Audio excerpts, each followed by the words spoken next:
তো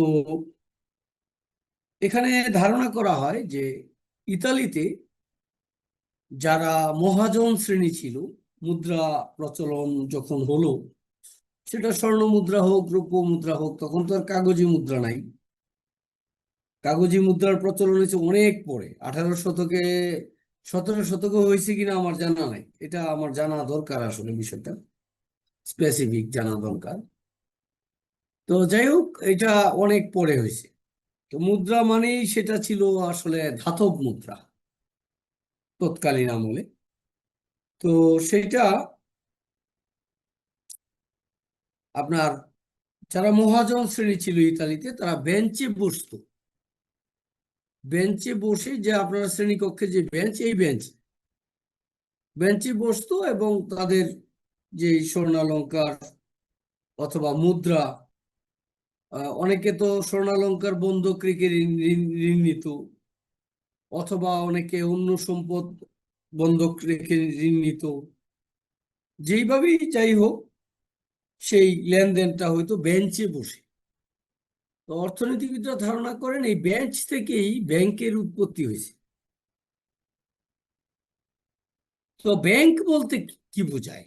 ব্যাংক মানে হচ্ছে যা মুনাফা লাভের উদ্দেশ্যে জনগণের কাছ থেকে আমানত হিসেবে গ্রহণ করে এবং শিল্প প্রতিষ্ঠান বা ব্যবসা প্রতিষ্ঠানের সাথে রিলেটেড ব্যক্তিবর্গকে ঋণ দান করে, এটাকে ব্যাংক বলে। তো ব্যাংক মানেই বাণিজ্যিক ব্যাংক, কিন্তু আসলে ব্যাংক বলতে বাণিজ্যিক ব্যাংককে বোঝায়। তো ব্যাংক অনেক প্রকার আছে, যেমন কেন্দ্রীয় ব্যাংক, বাণিজ্যিক ব্যাংক, বিশেষায়িত ব্যাংক, হ্যাঁ, এইরকম বিদেশি ব্যাংক। আচ্ছা, তো এখন যে বিষয়গুলো, যে তাহলে বাণিজ্যিক ব্যাংকের সংজ্ঞাটা আমাদের জানতে হবে। আহ সেটা কি? তাহলে দেখেন, এইখানে প্রথম লাইনটাই লেখা আছে, ব্যাংক বলতে মূলত বাণিজ্যিক ব্যাংকেই বোঝায়, যেটা যে প্রতিষ্ঠান ব্যাংকিং কাজ করে। হ্যাঁ, আপনি বলবেন যে তাহলে কেন্দ্রীয় ব্যাংক কি করে না? কেন্দ্রীয় ব্যাংক হচ্ছে বাণিজ্যিক ব্যাংকগুলোকে নিয়ন্ত্রণ করে। যখন নাকি পৃথিবীতে প্রত্যেক দেশে অনেক ব্যাংক হয়ে গেছে বা ব্রাঞ্চ ব্যাংকিং হয়েছে, তখন সেগুলোকে নিয়ন্ত্রণের প্রয়োজন আসছে, তখন সেটা হয়েছে। তো যে ব্যাংক জনগণের নিকট থেকে বিভিন্ন হিসাবের মাধ্যমে আমানত গ্রহণ করে এবং ব্যবসা বাণিজ্য বা শিল্প প্রতিষ্ঠান সমূহকে স্বল্প ও দীর্ঘমেয়াদী ঋণ প্রদান করে, তাকে বাণিজ্যিক ব্যাংক বলে। সংজ্ঞা কিন্তু শেষ। কিন্তু বিভিন্ন অর্থনীতিবিদ সংজ্ঞা দিচ্ছেন। এখানে 1913 সালের কোম্পানি আইন অনুযায়ী যে সংজ্ঞাটা, এটাও খুব গুরুত্বপূর্ণ। যে প্রতিষ্ঠান চলতি বা অন্য কোনো হিসাবের মাধ্যমে জনসাধারণের নিকট থেকে অর্থ আমানত হিসেবে গ্রহণ করে এবং চেক বা আদেশপত্রের মাধ্যমে উক্ত অর্থ উত্তোলনের সুযোগ প্রদান করে, তাকে বাণিজ্যিক ব্যাংক বলে। বুঝতে পারছেন? অধ্যাপক ডি ককের মতে, যে প্রতিষ্ঠান মুনাফা অর্জনের উদ্দেশ্যে, আমি কিন্তু বলছি কথাটা, অর্থ এবং অর্থের মাপকাঠিতে নিরূপিত ব্যবসা সংক্রান্ত লেনদেন সম্পন্ন করার কাজে লিপ্ত থাকে, তাকে বাণিজ্যিক ব্যাংক বলে। ওকে, বাস, আর সংজ্ঞা বলছি না। এখন আসেন বাণিজ্যিক ব্যাংকের কার্যাবলী। আসলে আমাদের লাইফ এমন হয়ে গেছে এখন, যেমন আমি এই কুরবানির ঈদের পরে বাসায় এসে প্রতিদিন সকাল 7:30 বা 7টা থেকে শুরু হয় আমার পরিশ্রম, রাত্র 11টা মিনিমাম, নন স্টপ, এবং একাডেমিক কাজ করতে হচ্ছে। হ্যাঁ, বিভিন্ন ধরনের দায় দায়িত্ব এত অনেক বেড়ে গেছে। ইকোনমিক্স বিষয় বলে আসলে প্রত্যেক প্রোগ্রামে ইকোনমিক্স থাকে, আর সবাই ডাকে, যেতে হয়। গতকালকেও আসলাম রাতে রংপুর থেকে, এমবিএ এর ভাইবা নিতে গেছিলাম। তো আমাদের আসলে কর্মব্যস্ত, বিশেষ করে আমার স্বাস্থ্য খুব ভালো না। তারপরও চালিয়ে যাচ্ছি আসলে মানসিক কনফিডেন্স থেকে। উচিত হচ্ছে না এত শ্রম দেওয়া আসলে। তো যাক, এখানে বাণিজ্যিক ব্যাংকের কার্যাবলীর কথা আসছে, ভেরি ইম্পর্টেন্ট। কেন্দ্রীয় ব্যাংকের কার্যাবলীও আছে, সেটাও পড়তে হবে। আর এই দুইটা থেকে পরীক্ষা একটা আসতেও পারে। তো আমরা জানি যে আধুনিক অর্থনীতিতে বাণিজ্যিক ব্যাংক গুরুত্বপূর্ণ কাজ সম্পাদন করে। আমরা জানি বাংলাদেশে ব্যাংকিং সেক্টর যথেষ্ট রিচ, এবং এখন তো সব অনলাইন সফটওয়্যার বেসড। সেই 80-র দশকের ব্যাংকিং আর এখন নাই। এবং আমাদের দেশে যে সেবা খাতগুলো আছে তার মধ্যে ব্যাংকিং সেবাটা অন্যতম এবং যথেষ্ট রিচ এবং রিলায়েবল। তো সেখানে বাণিজ্যিক ব্যাংক কোনগুলো? বাংলাদেশে সোনালী ব্যাংক একমাত্র সরকারি বাণিজ্যিক ব্যাংক। এর বাইরে জনতা, অগ্রণী, রূপালী, এই তিনটা রাষ্ট্রায়ত্ত ব্যাংকই, ফুল সরকারি না। আচ্ছা, এর বাইরে Dutch Bangla bank, one bank, ইসলামী ব্যাংক, শাহজালাল ব্যাংক, কত ব্যাংক যে এখন, মেঘনা ব্যাংক, হ্যাঁ, সব ব্যাংকের অভাব নাই, উত্তরা ব্যাংক, ইউসিবি। আচ্ছা, সো এই যে এত ব্যাংক, এগুলো সবই বাণিজ্যিক ব্যাংক, কিন্তু তাদের উদ্দেশ্য কি জানেন? প্রফিট, মুনাফা অর্জন করা। তবে একটা বাস্তব সত্য হচ্ছে, যে দেশে ব্যাংকের সংখ্যা বেশি থাকে, বুঝতে হবে সেই দেশের মানুষ অর্থনৈতিক কার্যকলাপ বেশি করে এবং ওই দেশে ব্যবসা চাঙ্গা আছে, লেনদেন বেশি হয়। তবে আমাদের দেশের মতো দুর্নীতিপরায়ণ ব্যাংক হলে আবার মুশকিল। লক্ষ কোটি টাকা পাচার হয়ে গেছে, খবর নাই। হ্যাঁ, এখন কথা হচ্ছে নিয়ন্ত্রণ বাড়াতে হবে। আমি সামান্য কটা টাকা জনতা ব্যাংক থেকে ঋণ নিছি, আমি দেখলাম অনেক কঠিন, কিভাবে চুরি করলো মানুষ, অবাক। আমাকে এই টাকাটা ঋণ দিতে গিয়ে জনতা ব্যাংক পারেনি, বাংলাদেশ ব্যাংকের কনসার্ন লেগেছে। এবং বাংলাদেশ ব্যাংক আমার ফিনান্সিয়াল স্টেটমেন্ট চেক আপ করছে এনবিআর থেকে, এবং তারা ফাইনালি ক্লিয়ারেন্স দিছে যে mister Alami Sarkar is free from, মানে কি বলে, করাপশন অর এনি, কি বলে সেটাকে, মানি লন্ডারিং না, এগুলা আমার দ্বারা হয়নি বা এরকম। স্যার এটাকে সিআইবি রিপোর্ট বলা হয়। হ্যাঁ, সিআইবি রিপোর্ট। আচ্ছা, যাক। এখন তারপরেও চুরি হয় আমাদের দেশে। এখন এই যে ব্যাংক কি করে, সাধারণ ব্যাংকিং কার্যাবলী, এটাই মূলত আসল কাজ। আর জনহিতকর কার্যাবলী বা প্রতিনিধিত্বমূলক কার্যাবলী, এগুলো কালে ভদ্রে বা সময়ের বিবর্তনে হয়েছে আর কি। এখন সাধারণ ব্যাংকিং কার্যাবলীর মধ্যে নাম্বার 1, আমানত গ্রহণ। তাহলে আমানত মানে কি? ডিপোজিট। আমি আপনি আমাদের সঞ্চয়ের টাকা ব্যাংকে জমা দিচ্ছি, বাসায় কিছু রাখি, কিন্তু মানুষ বাসায় কম টাকাই রাখে, ব্যাংকে রাখে। সো এই আমানত 3 ধরনের হয়ে থাকে: চলতি আমানত, সঞ্চয়ী আমানত, স্থায়ী আমানত। এই টাকা নিয়ে কি করে ব্যাংক? ঋণ দান করে। এই মাত্র সংজ্ঞা থেকে আমরা শিখেছি যে ঋণ দিয়ে দেওয়া হয়। যে দ্বিতীয় গুরুত্বপূর্ণ কাজ হলো ঋণ প্রদান, কারণ এই ঋণের মাধ্যমে ব্যাংক তার প্রত্যাশিত মুনাফা অর্জন করে। এখন আমি আপনি টাকা ডিপোজিট দিছি, সেখানে হয়তো ওই আপনাকে 10% লাভ দিল, আর যে ব্যক্তি ঋণ নিল তার কাছ থেকে আদায় করলো 15%। তাহলে এখানে 5% ব্যাংকের লাভ। তো ব্যাংকের কর্মকর্তা কর্মচারীর বেতন হয়তো 1%, আর 4%ই লাভ। আচ্ছা, তারপরে বিনিময়ের মাধ্যম সৃষ্টি করা, এটা প্যারা আকারে লেখা হয়নি বইতে। এটা আপনারা লিখবেন যে ব্যাংক চেক ইস্যু করতে পারে, বন্ড ইস্যু করতে পারে। কাজেই ইন্টারনাল লেনদেনের জন্য ব্যাংক যেগুলো ইস্যু করে, যেমন ব্যাংক ড্রাফট, আপনারা চাকরির ইন্টারভিউ দেন, ব্যাংক ড্রাফট করা লাগে, পে অর্ডার করা লাগে।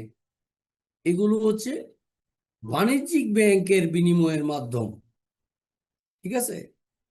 আচ্ছা, এগুলো বাণিজ্যিক ব্যাংক করার ক্ষমতা রাখে আইন অনুযায়ী, কিন্তু টাকা ছাপাইতে পারে না, সেটা একমাত্র সেন্ট্রাল ব্যাংক।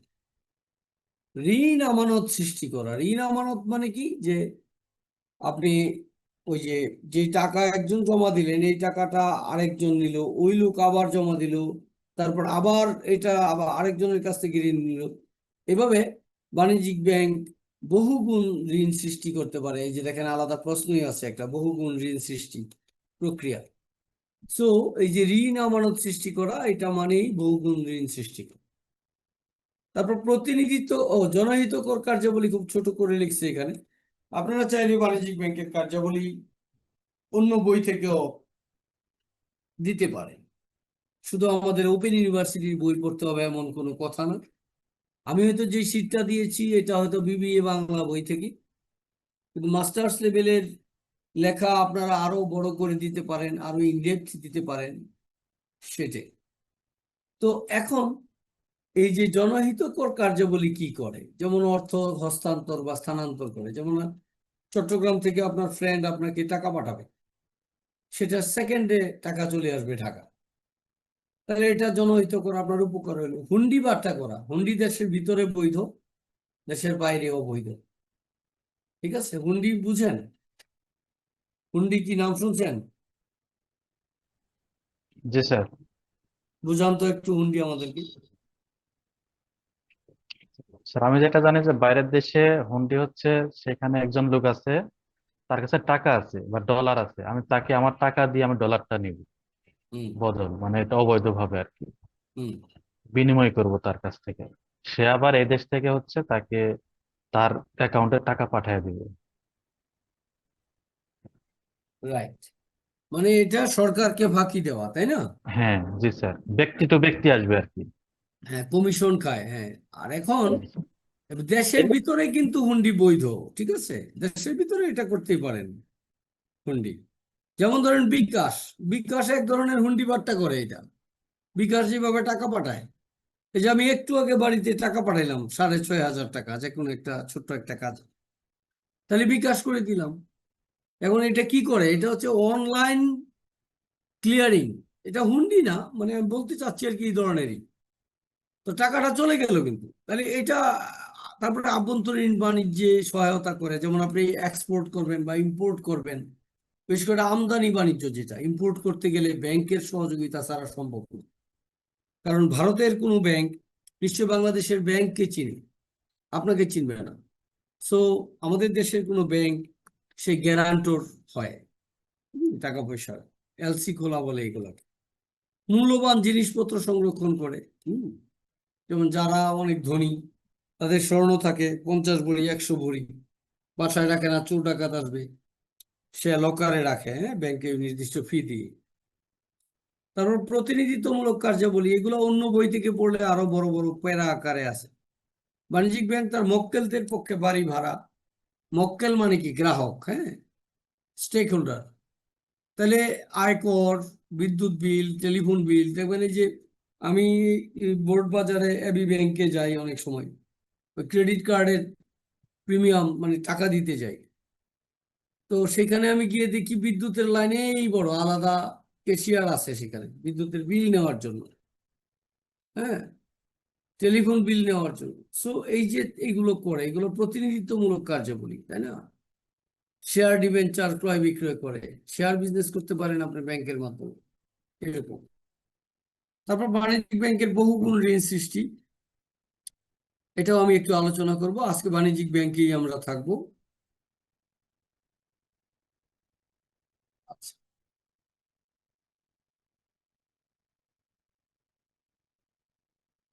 তো যাই হোক, এখানে বাণিজ্যিক ব্যাংক কি করে, বাণিজ্যিক ব্যাংকের বহুগুণ ঋণ সৃষ্টি প্রক্রিয়া, এটা পড়তে হবে।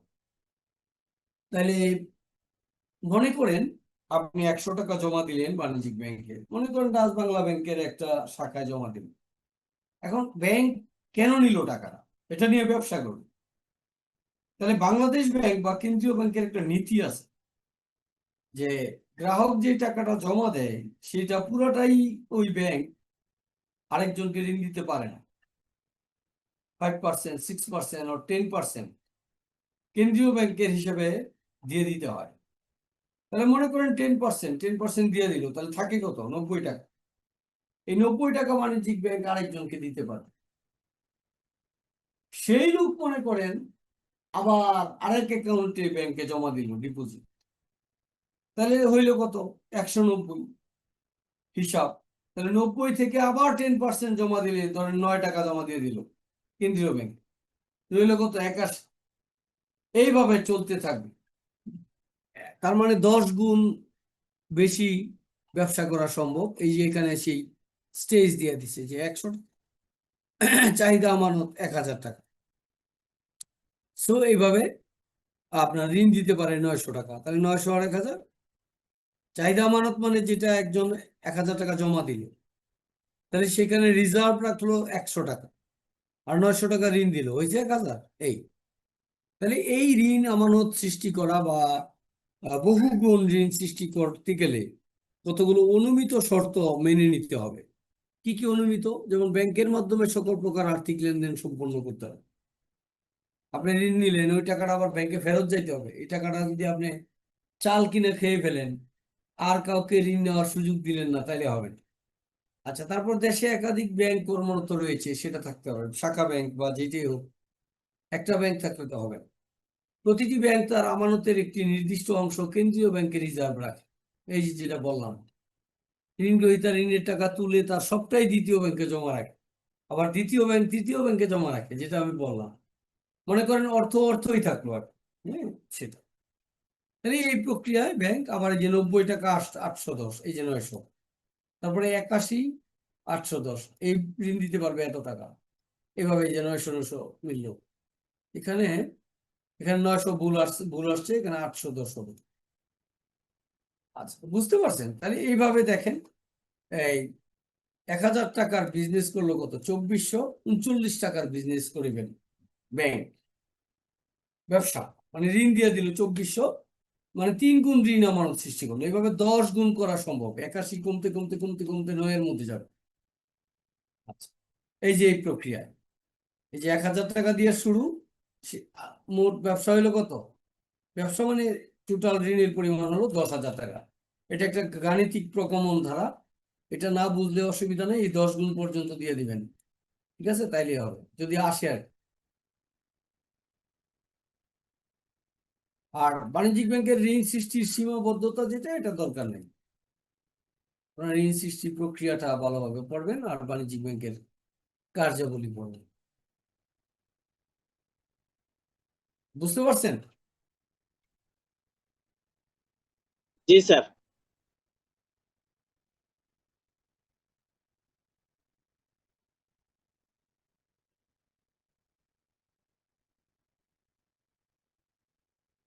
তো এই হচ্ছে বিষয়, বাসায় পড়াশোনা করতে হবে কিন্তু, ঠিক আছে?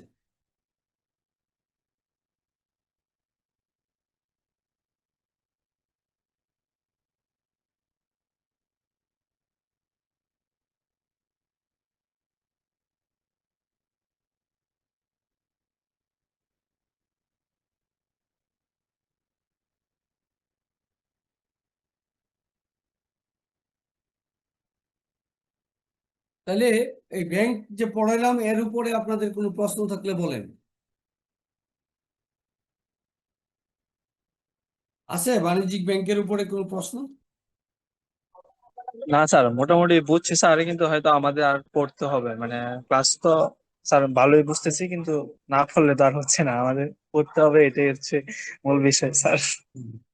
আজকে অ্যাটেন্ডেন্স মোটামুটি সন্তোষজনক, 20 জন জয়েন করছেন, তার মানে আমি ছাড়া 20 জন,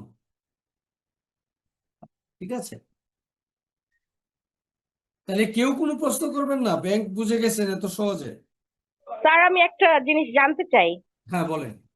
সেটা হচ্ছে আপনি যে পিডিএফটা মানে শেয়ার করলেন, এটা এটা দেখা যাচ্ছে যে বাংলাদেশ উন্মুক্ত বিশ্ববিদ্যালয়, তাহলে এটা কোন বই স্যার?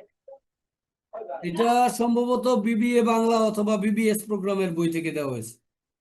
আচ্ছা আচ্ছা। এটা এটা ওই কর্নারে যে দেখেন লেখা আছে। আমাদের যে ওই বইটা দিচ্ছেন ওটার মধ্যে আমি খুঁজলাম, খুঁজে পাই নাই, এজন্য আর কি জিজ্ঞেস করলাম স্যার। না, আপনাদের বই যেগুলা দিছে এগুলা একটাও রিলেভেন্ট না।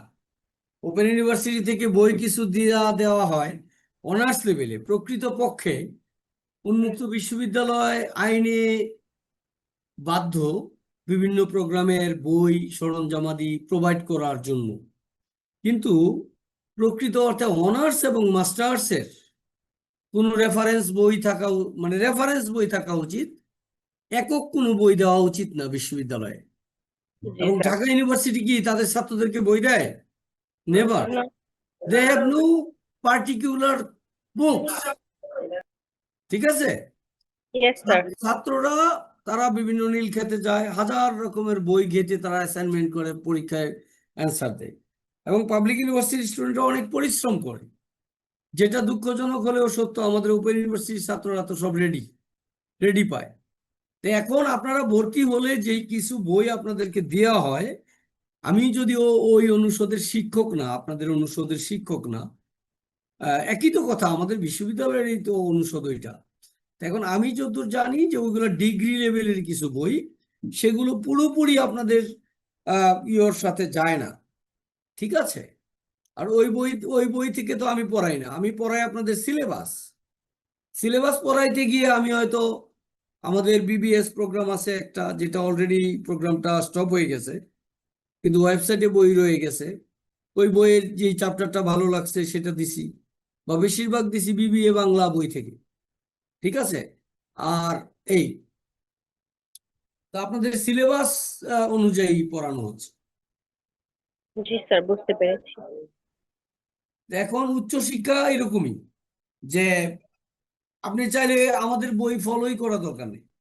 প্রত্যেকটা, সাপোজ আজকে আমি কি পড়াইলাম যে কমার্শিয়াল ব্যাংক, তাহলে কমার্শিয়াল ব্যাংক বা বাণিজ্যিক ব্যাংক আপনি ওয়েবসাইটে সার্চ দেন, দেখবেন অনেক কিছু চলে আসবে, আপনি পরে কুলাইতে পারবেন না।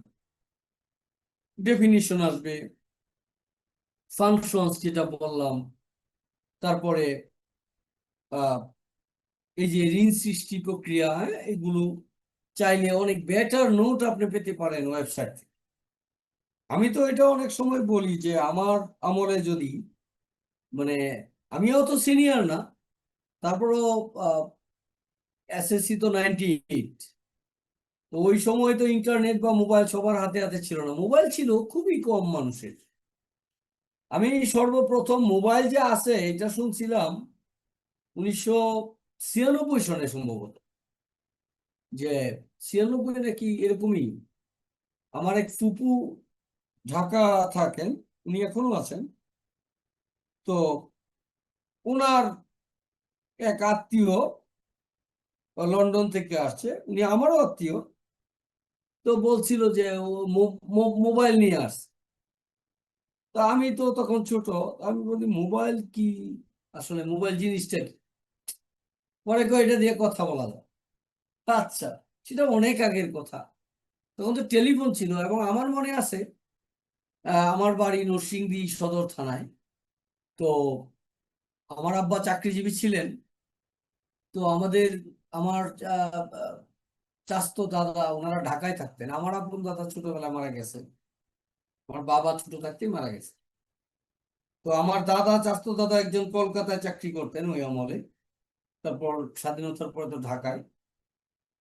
তো আমার মনে আছে যে আমাদের এলাকায় খুব গুরুত্বপূর্ণ একজন ব্যক্তি মারা গেছিলেন, তো কিভাবে খবর দিবে নরসিংদী থেকে ঢাকা। তো একমাত্র টেলিফোন ভবন ছিল, প্রত্যেক জেলায় দেখবেন টেলিফোন ভবন আছে, এখনো আছে, শুধু এখন টেলিফোনের কথা খুব কমই হয়। আমার রুমে কিন্তু টেলিফোন আছে, আমাদের ওপেন ইউনিভার্সিটি টেলিফোন আছে, কিন্তু টেলিফোন পাশে থাকলেও টেলিফোনে কথা বলি না, কথা বলি সেই মোবাইলেই।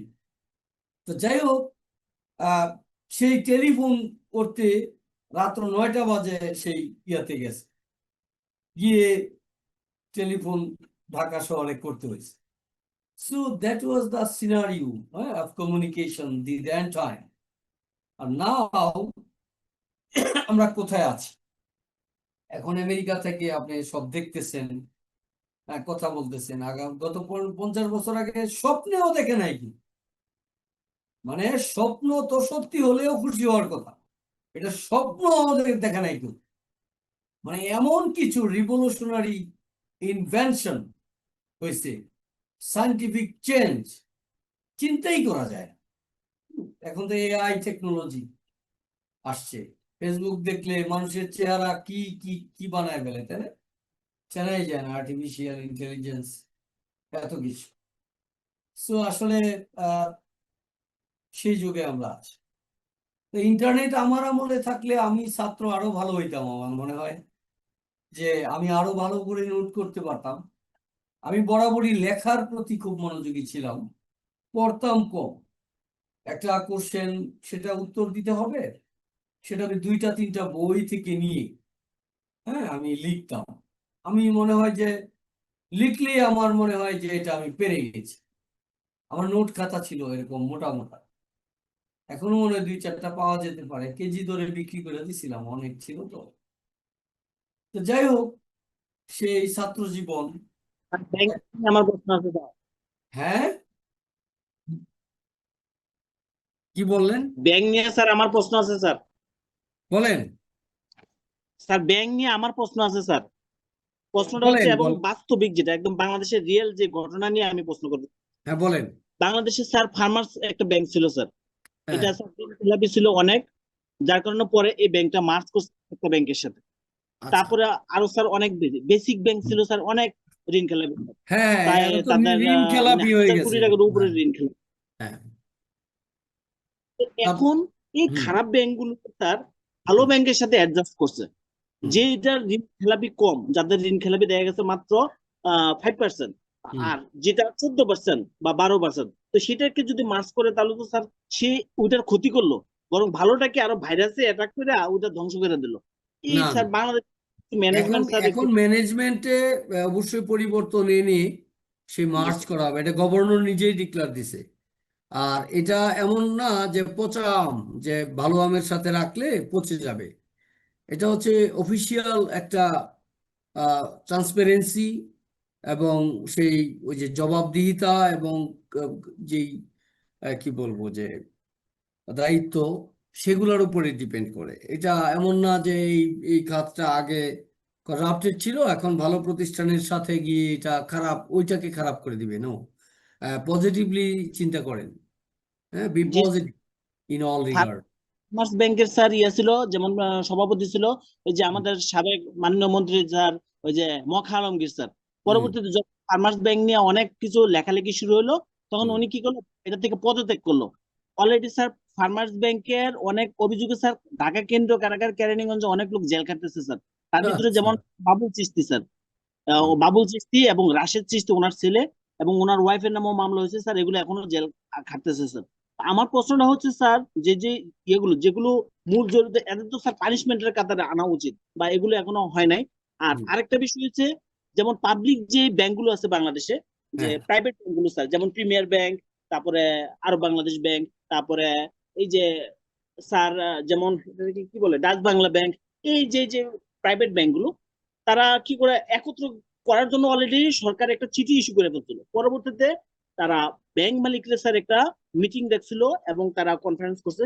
তারা বলছে আমি খারাপ ব্যাংকের সাথে মার্চ হবো কেন, তার ঋণ খেলাপি হচ্ছে 1000 কোটি, আমার হচ্ছে মাত্র 5%, তাহলে আমি কেন তার সাথে মার্চ হতে যাবো। এই ইয়ার কারণে পরে লাস্টে বলছে যে ঠিক আছে, সবাইকে একত্রিত করা হবে না, যে যে মার্চ হতে চায় তাকে একত্রিত করা হবে, আর যে হতে চায় না তাকে করা হবে না। এটা স্যার মানে বাস্তবিক থেকে আমার, তাহলে ভালো আমি হয়েছে, তাহলে জি গুড স্যার, সলিউশন।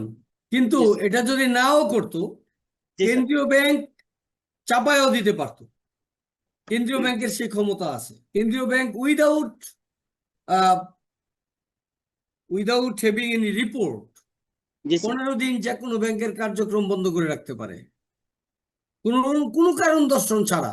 এখন যদি বলে ডাচ বাংলা ব্যাংক আগামী 15 দিন বন্ধ, ইয়েস বন্ধ। কেন্দ্রীয় ব্যাংকের এত পাওয়ার আছে।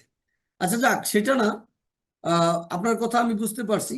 এগুলো হচ্ছে আহ, কিছু আহ, সাময়িক কিছু বিষয়, ব্যতিক্রম। কিন্তু মূল যে ব্যাংকিং মেইন স্ট্রিম সেটা শিখতে হবে, আর সেইগুলোই ধারণ করতে হবে। তো ব্যাংকিং বিষয়ে আমি আরেকটু কথা বলি, মাঝখানে অন্যদিকে চলে গেলাম। তো সেটা হচ্ছে যে thank you for sharing your experience. আপনি কি ব্যাংকে চাকরি করেন? স্যার আমি ব্যাংকের শেয়ার হোল্ডার স্যার, আমি প্রিমিয়ার ব্যাংকের শেয়ার হোল্ডার স্যার। বিশাল ধনী মানুষ তাহলে আপনি। আর কি পরিমাণ টাকা আপনি বিনিয়োগ করছেন সেখানে? না না স্যার, আমি এমনি শিক্ষার জন্য এটা ইয়ে করছিলাম। আমি 2018 সাল থেকে স্যার এটা ইনভেস্ট করছি স্যার, প্রিমিয়ার ব্যাংক স্যার। এটা ব্যাংক স্ট্রং ছিল, ডক্টর SBM ইকবাল স্যার এটার চেয়ারম্যান ছিল। তো উনি ভালোই ছিল, কিন্তু ওই সঙ্গদোষে লোহবাসী একটা কথা আছে স্যার, তো পারস্পরিক অন্যান্য ব্যাংকগুলো খারাপ, যার কারণে উনি একটু অন্যদিকে ইয়ে হয়ে গেছে। নতুবা sir premier bank always strong ছিল স্যার, এখন বর্তমানে খারাপ স্যার, খারাপ পজিশনে আছে স্যার। ওরা ডিভিডেন্ড ডিক্লেয়ার করে নাই, এবং ওদের net operating cash flow sir minus হয়ে গেছে স্যার, যার কারণে শেয়ারটা স্যার ফল করে অলরেডি 14 টাকা থেকে ধরে অলরেডি অলরেডি এখন 6 টাকা বা 7 টাকাও চলতেছে sir running sir, market price sir. আচ্ছা, গুড গুড। এইটা তো আপনার একটা এক্সট্রা বিজনেস, বাট আপনার প্রফেশন কি বলেন? প্রফেশনাল স্যার, আমি বিজনেস স্যার। বিজনেস করেন না? স্যার কোথায় কোথায় আপনার বিজনেস? আমার স্যার, আমার কোম্পানির নাম sir Miabari developments limited sir.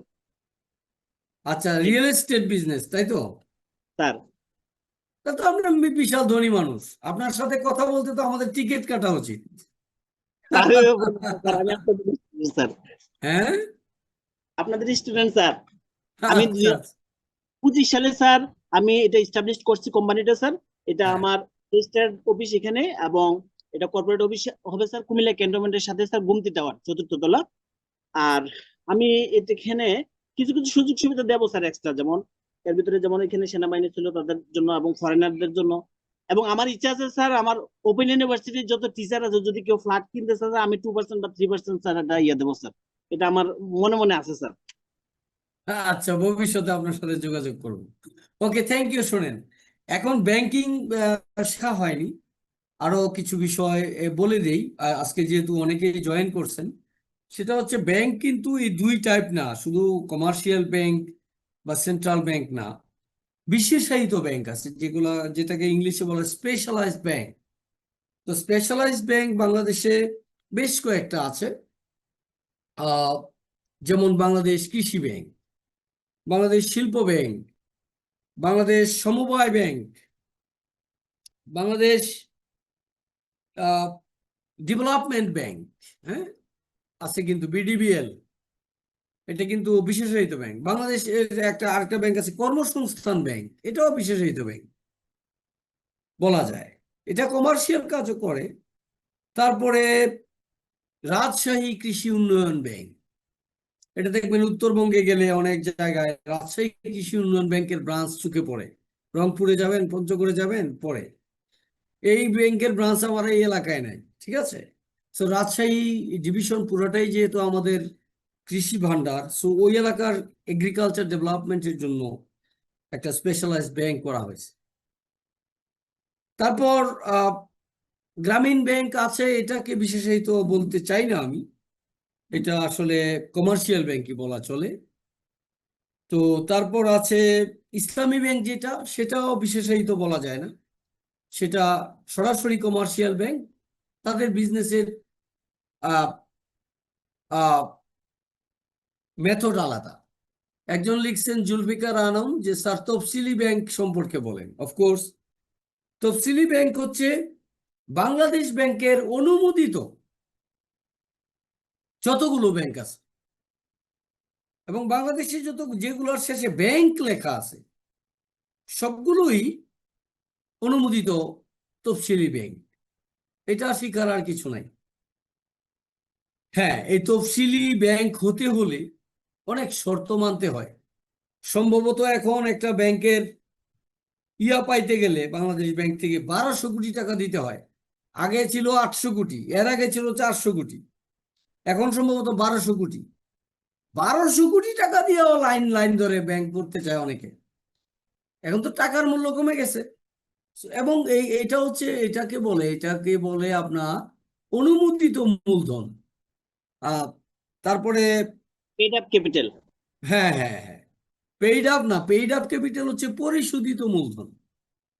হ্যাঁ, পরিশোধিত মূলধন হচ্ছে পেইড আপ ক্যাপিটাল, যেটাকে বলে আপনার ওই যে শেয়ার দিয়ে যে জি টাকাটা কালেক্ট করা হয় সেটা। জি স্যার, অথরাইজ ক্যাপিটাল। হ্যাঁ হ্যাঁ। তো এখন যেটা বলছি যে এই শর্ত সাপেক্ষ বিষয়, এখন কথাটা হারিয়ে হারিয়ে ফেললাম। যাক, এই তফসিলি ব্যাংকের বাইরেও আমাদের দেশে অনেক ধরনের আর্থিক প্রতিষ্ঠান আছে, বিশেষ করে এনজিও। এই যে আমি কালকে রংপুরে ভাইবা নিছি, 105 জন আসছে ভাইবা দিতে। তো সেখানে আমি দেখলাম অন্তত 20-25 জনই এনজিও কর্মকর্তা, কাজী ফার্মসে চাকরি করে, ঠেঙ্গামারা মহিলা সমিতিতে কাজ কাজ করে, মানে কত নামে বেনামে যে এনজিও শুনে আসলাম আমি। তো তাদের প্রমোশন দরকার। তো আমি বললাম, আপনাদের প্রমোশনের জন্য তো আমরা এমবিএ ডিগ্রি খুলি নাই। কয় স্যার, আমার তো প্রমোশন লাগবে, মাস্টার্স। আমি কি, আপনি আসছেন কি কারণে? আপনি আসছেন নলেজ নেওয়ার জন্য। আপনি যদি জ্ঞান অর্জন করেন, দেন আপনার দক্ষতা বাড়বে, দেন আপনি প্রমোশন পাবেন, সেটা আপনাদের ব্যাপার। But we are not responsible for your promotion.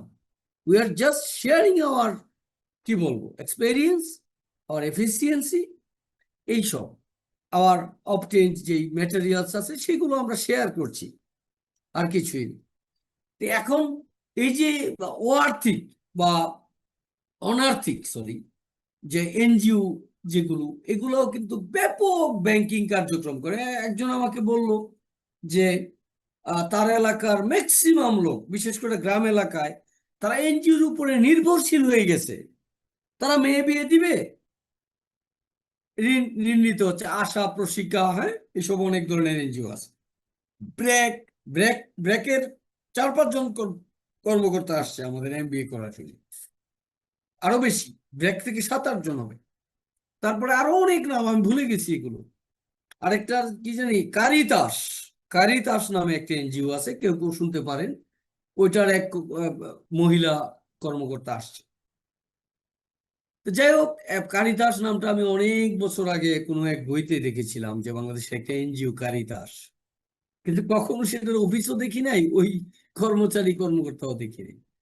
তো এই যে বললো যে নির্ভরশীল হয়ে গেছে, যে আপনি গাভী কিনবেন, এনজিও থেকে ঋণ নিচ্ছেন, ঘর বানাবেন, এনজিও থেকে ঋণ নিচ্ছেন, হ্যাঁ, ধান কাটা লাগবে, টাকা নাই, শ্রমিক নিবেন, এনজিও থেকে ঋণ নিচ্ছেন, মানে টোটালি তারা কিন্তু ব্যাপক ব্যাংকিং কার্যক্রম বাংলাদেশে করে যাচ্ছে। এখন এই সবগুলোকে কিন্তু পরোক্ষভাবে বা কোনো কোনো ক্ষেত্রে প্রত্যক্ষভাবে বাংলাদেশ ব্যাংক মনিটর করে, কি পরিমাণ টাকা, ঋণ, হ্যাঁ, আসছে যাচ্ছে। হ্যাঁ, এগুলার সংস্থা আছে আলাদা বাংলাদেশ ব্যাংক ছাড়াও। এই যে পল্লী কর্মসহায়ক ফাউন্ডেশন, যেটাকে বলে PKSF আগারগাঁওয়ে, তারা, তাদের আন্ডারে প্রচুর এনজিও আছে, হ্যাঁ, তারা এইসব করে বেড়ায় কিন্তু রিলেটেড। তো যাই হোক, এগুলা আমি যা বললাম, এগুলো থেকে আপনারা আরো বেশি জানেন। নট অনলি দ্যাট, আমাদের দেশে অনেক ব্যাংক আছে, বিদেশি ব্যাংক, যেমন standard chartered bank, HSBC, Hong Kong Shanghai and Bangladesh cooperative bank. তারপর এরকম আরো অনেক বিদেশি ব্যাংক আছে। তো তারাও এই দেশে প্রচুর ঋণ আদান প্রদান করে। স্ট্যান্ডার্ড চার্টার্ড ব্যাংকে মানে মিনিমাম 1 লাখ টাকা দিলে আপনি ইয়ে করতে পারবেন, ওই যে কি বলে, অ্যাকাউন্টদারি হতে পারবে, এরকম। তারপরে কিছু কিছু আরো বিদেশি ঋণ দানকারী সংস্থা আছে, যেমন সাবিনকো, হ্যাঁ, সৌদি বাংলাদেশ ইন্ডাস্ট্রিয়াল কোঅপারেশন, যেটা এয়ারপোর্টের ওই পাশে দেখবেন, লা মেরিডিয়ানের আশেপাশে, সম্ভবত এই যে পল্লী বিদ্যুতের হেড অফিস, এর উত্তর পাশে একটা প্লট দেখবেন লেখা সাবিনকো, সাবিনকোর সম্পত্তি। অর্থাৎ সাবিনকো একটা বিদেশি ব্যাংক, হ্যাঁ, এরা এই দেশে কিন্তু বিভিন্ন বিনিয়োগ, ইনভেস্টমেন্ট, হ্যাঁ, এগুলোর সাথে তারা কাজ করে। এর বাইরে অনেক ব্যাংকিং প্রতিষ্ঠান আছে, যেমন হাউস বিল্ডিং ফিনান্স কর্পোরেশন, হ্যাঁ, বাংলাদেশ পুঁজি বিনিয়োগ সংস্থা, এটা এখন আর নাই, এটা বিলুপ্তি হয়েছে। সো এরকম অনেক ধরনের, বাংলাদেশ সমবায় ব্যাংক, যেটা আমি আগেও বললাম, হ্যাঁ। তো এই যে এইসব প্রতিষ্ঠান মিলে কিন্তু আমাদের দেশে অর্থ লেনদেন হচ্ছে, অর্থ বাজার পরিচালিত হচ্ছে, আমার আপনার পকেটে টাকা আসতেছে, হ্যাঁ। সো সেটা, এটা অনেক বড় জাল, শেখার শেষ নাই, এক্সপিরিয়েন্স মিস্টার বিলাল হোসাইন, আপনি এই ব্যাংকের পার্টনার, আপনি মোটামুটি খোঁজ খবরাদি রাখেন, সো আমার চেয়ে ভালো বুঝেন বিষয়গুলো, ভালো লাগছে। I want everybody in participation. হ্যাঁ, ক্লাস এটা হচ্ছে একটা শেয়ারিং প্ল্যাটফর্ম, নাথিং এলস। আমি টিচার না, I am just a facilitator.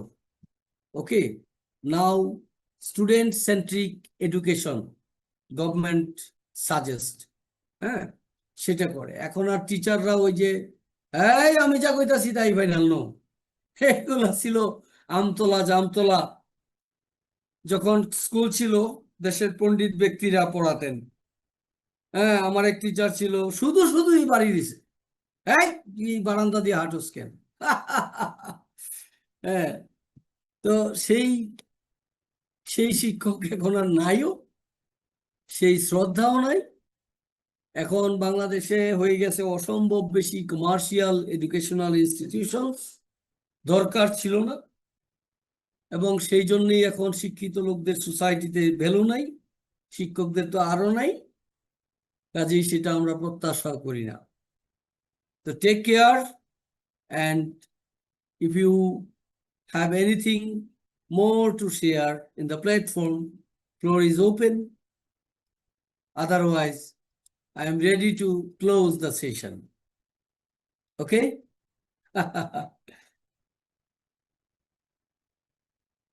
কি তাহলে আজকের ক্লাস এখানেই, কমার্শিয়াল ব্যাংক শিখলেন এবং ব্যাংকের অন্যান্য চিন্তাধারা শিখলেন। জি স্যার। তাহলে good night, take care. Sir আসসালামু আলাইকুম স্যার। ওয়ালাইকুম